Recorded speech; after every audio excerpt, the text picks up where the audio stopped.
आप देखो कितना उल्लू का कान हूँगा मैं ना। मोटरवे की पुलिस पास खड़ी है तो मैंने उनको कहा, मैं कहा देखो यार, इवल इज नॉट डाई। कैसे मुमकिन है कि किसी भी किस्म की सियासी पुष्टपनाही के बगैर आप पे 85 पर्चे भी हैं और आपको कोई हाथ भी नहीं लगा सकता? कहानी सुनी है कि ग्रेप्स आर सॉर। अब पुलिस वाले कहते हैं शायद कट। मेरे पास ये एक चिराग है अलादीन का ना, मैं उसको यहाँ पे रगड़ूंगा, आपके पैसे टेबल पे पड़े होंगे। मैंने बड़ी गलती की, कुछ सियासतदानों को मैंने सपोर्ट किया। अल्लाह मियाँ कभी वो वक्त वापस ले आए। इलेक्शन से पहले 5 जूतियां अपने घर के बाहर लटका के लिख दूंगा, सियासतदानों का दाखला बयान। अस्सलाम वालेकुम। वालेकुम अस्सलाम। शाहिद चौधरी साहब, कैसे हैं आप? अल्लाह का लाख लाख शुक्र जी। सर, पहले तो बहुत बहुत शुक्रिया कि आपने हमारे लिए टाइम निकाला। तो शाहिद भाई, मुझे सबसे पहले आप ये बताएं कि आप असल में है क्या? आप एक यूट्यूबर हैं, आप कोई बदमाश हैं, कोई कातिल हैं, क्या हैं? आपको क्या लगता है, पहले तो आप बताएं ना। सर, मुझे आप ये बहुत अच्छी लगी, लेकिन जो आप कहेंगे वो लोग सुनना चाहते मुझे लोग क्या समझते हैं क्या नहीं समझते, मुझे इस चीज़ से कोई वास्ता नहीं है। मैंने अगर कोई जुर्म किया है तो भैया मैंने उसकी सज़ा भुगत ली है। मैं गुनाहगार था या मैं बेगुनाह था, मैं यहाँ पे क्या मंजन बेचूं या क्या मैं करूं? आप मेरा प्रोग्राम मेरे पास आए हैं, आप कह रहे हैं मेरा शुक्रिया। मैं कहता हूँ कि आपका शुक्रिया। आप तलख से तलख सवालात करें और मेरा मैसेज जो होगा ना, अब मैं एक आम आदमी हूं। हम खालें उठाते थे, लोगों से मुक्के मार कर उनकी खालें छीन लेनी। एक वो हमारे मोहल्ले में खुसरा था, उसका मुर्गा लाल करके खा गए हैं। वो बेचारा कह रहा है, सुना हिजड़ा बदुआ दे देना, ये जो शीमेल होते हैं तो ये आसमानों से टकराती है। तो इतने लापरवाह थे। वो कहता है जेड़ा मेरा कुकड़ खावे अल्लाह करे फुड़ के मर जाए। और हमारे सामने शोरबे वाला बना पड़ा है। मेरे दोस्त पीछे होगा और मैं ढूंढ लगा, मैं कहा मैंने फुड़ के मर जाने देख। तो आज मैं सोचता हूँ, मैं कहता अगर वो शीमेल जिंदा होता, ख्वाजा सिरा जिंदा होता, तो मैं उसके पाँव पड़ के उससे शायद माफ़ी मांग लेता। हैं। तो सर, मुझे ये बताएं कि ज़िंदगी में कभी कोई ऐसा मौका आया कि जब आपको लगा हो कि बस अब तो लगता है मौत आ गई? मेरी गाड़ी गिरी थी उधर ना कवाई में ना, और एक वो उधर हुआ था, और एकदम मोटरवे पे गाड़ी को उन्होंने दरवाजे काट के ना, मोटरवे की पुलिस ने, तो ये हमें दरवाजे मेरे काटे थे और मुझे बाहर उन्होंने निकाला। तो मैंने बाहर निकलते हुए ना, आप देखो कितना उल्लू का कान हूँगा मैं ना। अब ये मैं बात सुनाने वाली नहीं, लेकिन ये बातें बेटे, ये दोस्तों, आप मेरे अजीज़ों वकार भी आपके लिए बड़ी मस्बत बात होगी कि इस तरह का इंसान आज आपको दिल से ये बातें समझाता है। तो मैं बाहर निकला ना, तो मैंने ना वो नस्ले की बोतल पकड़ी, मुंह को लगाई, और मैंने, मोटरवे की पुलिस पास खड़ी है तो मैंने उनको कहा, मैं कहा देखो यार, evil is not die. Motorway की तरफ देखनी शुरू हो गई। ये बंदा अभी दोस्त जिंदा है, वो नीचे लिखेंगे कि ऐसे हुआ है कि मैंने उनको कहा, मैं अपने आप को बुराई इवल समझ के बड़ा खुश हो रहा था कि इवल इज नॉट डाई। मैंने कहा बुराई कभी खत्म नहीं होती। तो वो पुलिस वाले, तो आज मुझे आप 1 करोड़ रुपया भी दो ना, तो मैं ये बात कभी नहीं करूंगा। ये गरूर लफ्ज़ हैं, ये वो बातें हकार है, ये आप है कि आप इवल को प्राउड समझ रहे हो, तो मैं भी समझता था। तो आज आप देखें कि मैं, मेरी मस्बत सोच हो गई है। तो सर, मुझे ये बताएं कि ये कैसे मुमकिन है कि किसी भी किस्म की सियासी पुष्टपनाही के बगैर आप पे 85 पर्चे भी हैं, उनमें कत्ल, इक़दाम कत्ल और बहुत से इस तरह के इल्ज़ाम हैं, और आपको कोई हाथ भी नहीं लगा सकता? यार हाथ इसलिए नहीं ना लगा सकता। आप वो एक कहानी सुनी है कि the fox grapes are sour, अंगूर खट्टे हैं, वो कब कहती है? या वो अंगूर तक पहुंच नहीं पाती? अब पुलिस वाले कहते हैं शायद खट्टे। शाहिद चौधरी साहब, आपका कहना ये है कि पूरे पाक में किसी भी शख्स की रकम किसी भी शख्स के पास फंसी हो, वो आपके पास आए, आप 25% पे आप उसको रकम निकलवा देंगे?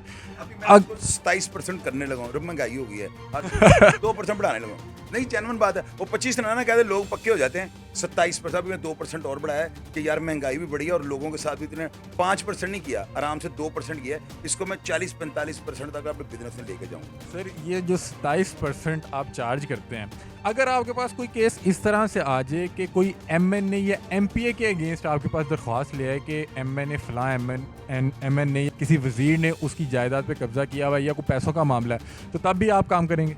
नहीं, ऐसे MP और MNA इन्होंने घरों में बैठना होता है ना, तो बैठने वाला बंदा फ्रॉड नहीं कर सकता। हमारे पास केस आते हैं ज़्यादा फ्रॉडियों के, बड़े बड़े केस आते हैं, करोड़ों रुपए के आते हैं। मैं लोगों को पैसे देता हूँ, वो गिनते गिनते थक जाता है, कभी 9,000 बढ़ जाता है, कभी 4,000 कम हो जाता है, पैसे नहीं पूरे होते लोगों के। मेरे पास ना एक अलादीन का चिराग है, मेरे पास ये एक चिराग है अलादीन का ना, मैं उसको यहाँ पे रगड़ूंगा, आपके पैसे टेबल पे पड़े होंगे। कभी मैंने किसी को गोली मरवाई है? मेरी बहन को अगर कोई छेड़ देगा ना, तो मैं उसको जाके 1-2 ज़रूर पूछूंगा, तुम्हें ये पता है मेरी बहन है? वो कहेगा हाँ मुझे पता है ये आपकी बहन है। तो मैं उसे कह दूंगा आज के बाद ये तुम्हारी भी बहन है। अब इसका मतलब आप समझ रहे हैं, अच्छी ज़िंदगी गुजारने का तरीकाकार है। लेकिन अगर वो आपको कहे हाँ तेरी बहन है तो मैंने छेड़े ही, तो आप उसको फिर भी ना मारें। अब उसको ये क्या है कि आ जाएं कि अब दोबारा तुमने छेड़ा तो मैं तुम्हें मार दूंगा। फिर उसको देखें, अगर वो छेड़े तो फिर आप यार अपने वसाइल के मुताबिक कर लो, या आप थोड़ा सा बर्दाश्त कर सकते हो तो कर जाना, वो भी कर जाना। छेड़ना कोई जुर्म नहीं है, पुलिस के पास चले जाएं। लेकिन यार अगर आपने कुछ ऐसा काम करना है तो मैं ऑन एयर तो ये बात नहीं कर सकता हूँ। फिर आपको अगर बाहर उठाते हो तो फिर करें आप। फिर अभी इससे बढ़ के मैं क्या कहूँ? लेकिन यह है कि जो बंदा अपने मुंह से ये कह रहा है कि मेरी सिस्टर को कोई छेड़ दे, तो मैं छेड़ने वाले को तो सर आप बहुत बड़ी बात कर रहे हैं। मैं सच कर रहा हूँ ना। मैं क्या बात आपको जवाब दे दूं कि मेरी बहन को कोई छेड़े तो लोगों को इश्तियाल दे दूं, और वही बहन जो है ना बाद में जेल के कांस्टेबलों से फंस जानी है। मैं अपनी बात करता हूँ, किसी को छोड़ दिया, क्या इसका पूछना चाहते हैं मुझसे? वो बहन जिसके छेड़ने के लिए आप लड़े हो। ये इस उंगली का इस्तेमाल देखना ना, तो कैंप जेल के शेडों में खड़े होकर देखना कि वहां पर जो लोग अपनी माओ बहनों भाइयों को मिलने आए होते हैं ना, अपनी माओ बहनों के साथ, वो इस उंगली का इस्तेमाल रश में क्या कर रहे होते हैं। बच्चे देख रहे हैं मेरे प्रोग्राम को, अब उंगली के इस्तेमाल को समझें। ये अल्लाह ताला ने उंगली शहादत की उंगली है, ये नमाज पढ़ते वक्त खड़ी करते हैं शहादत अशहदु अल्ला इलाहा इल्लल्लाह मुहम्मद रसूल।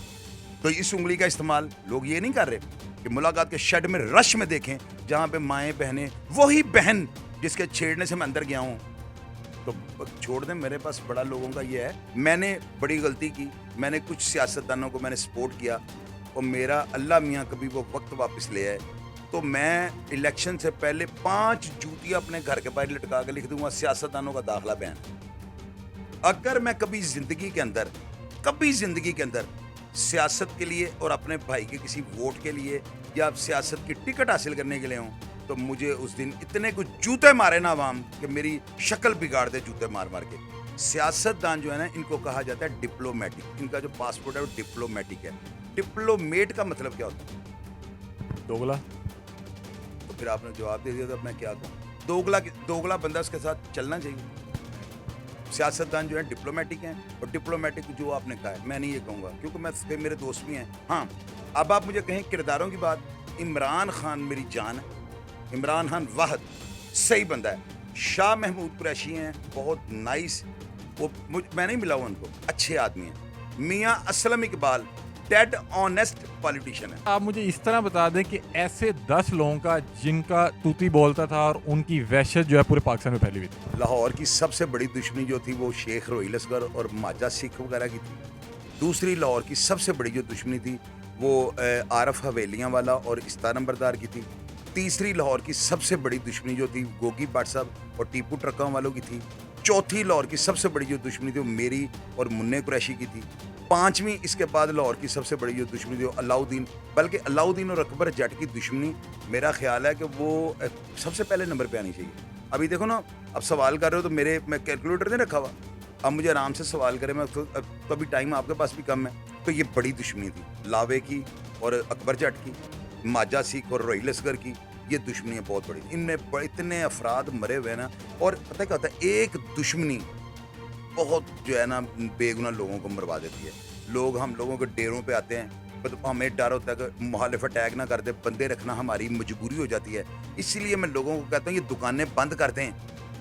ये जो लोग बैठ के कहते हैं मैं बड़ा मुसीबती हैं, तो ये इन लोगों ने मेरे जैसे लोगों ने एक डायलॉग बना लिया हुआ है, जनाब असी बड़े मुसीबती हैं। इसका मतलब पता है क्या है? मैं चोर हाँ, मैं डकैत हाँ, मैं डाकू हाँ, मैं कातल हाँ, जिना बिल जबर, सारे काम मैं करता हूँ। तो मैंने एक आड़ बनाई है कि मैं मुसीबती हूँ, क्योंकि मैंने जेलें काटी हैं बदलों शदलों में। यार अगर आप मुसीबती हो तो पुलिस अफसर को इस चीज़ का क्या भार है?